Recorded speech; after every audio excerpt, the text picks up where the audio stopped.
Okay, what's the best marketing strategy for service providers, for people who are consultants, coaches, creative professionals? Well, I'll tell you in a minute, but I want to just quickly introduce myself. I'm Lisa Mullis, and I'm a brand messaging specialist, and I work with those exact people that I just named, coaches, consultants, creative professionals, to help them win with their words, online and in real life. Okay, so this is a question that comes up a lot. Should I work on my lead magnet so that I can bring people onto my email list? Or should I do cold outreach? Should I invest in ads? Should I build up my whole speaking thing? Should I run a summit? There's so many strategies in marketing. And yes, there are some that are better fit than others for service providers, especially if you're a service provider who's running a low volume, meaning you don't need a lot of clients because you have higher priced services. So you're running a low volume, high ticket model, right? There are certainly strategies that are better suited for service providers than for, let's say, a product-based business that's really reliant on high volume of clients and customers, and maybe the price point's much lower, okay? But I'll tell you the answer. There's no one specific strategy because they all work. They really all work at the end of the day. They work if there's good messaging behind it. That's the thing. So you could actually have a terrible strategy for whatever reason. It's just not a good fit for you. It's not sustainable, whatever. It's like not in the category of best strategy. But if you have awesome messaging, you're still going to get some sales.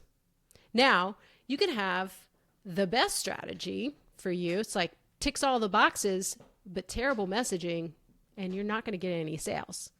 Of course, if you combine a best strategy with really awesome messaging, that's when you make the most sales. So the common denominator is not the strategy, it's the messaging. What this means is if you are in a place where you're like, I've been like working my LinkedIn game, or I've been over on YouTube, or I've been doing my outreach and I'm just not getting a lot of traction.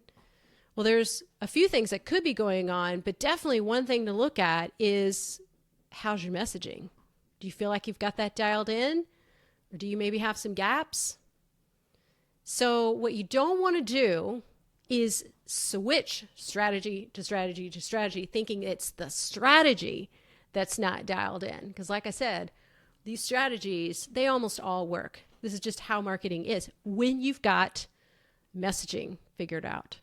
So I want to point you to a resource to figure out if you've got some gaps in your messaging. I have a self-assessment, online self-assessment. It's quick. It just takes about 5 minutes. There's less than 20 questions, multiple choice. You don't have to think too hard. But this self-assessment will help you identify where are the gaps in your messaging. It's going to give you a score in 4 different areas. There's identity and positioning. There's your audience. There's your offers and your conversion.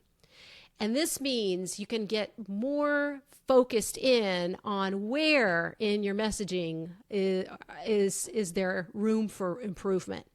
So I'm going to put the link to that. It's called the Client Conversion Quiz. I'm going to put the link to that right below where you're watching this video, or above, or wherever you're watching this video, there's going to be the link to that quiz. So you can take that and get some insight into where are you at with your messaging.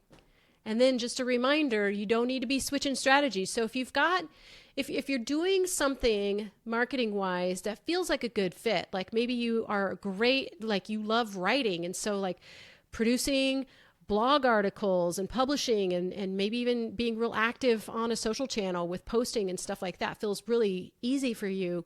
Awesome. Just make sure your messaging's dialed in, right? Okay. So don't switch strategies, because just that level of, it's not necessary, right? Every time you switch to some new platform or some new tool or some new workflow, there's a whole new learning curve. You're losing, time and energy trying to get that going, and that's not going to fix it. It's the messaging. So take a look at that self-assessment. I just encourage you to take it. It's free, it's fast, and it will give you some insight so you'll know where to focus next. Okay? And I will look forward to catching you in the next time, wherever I see you. Talk soon.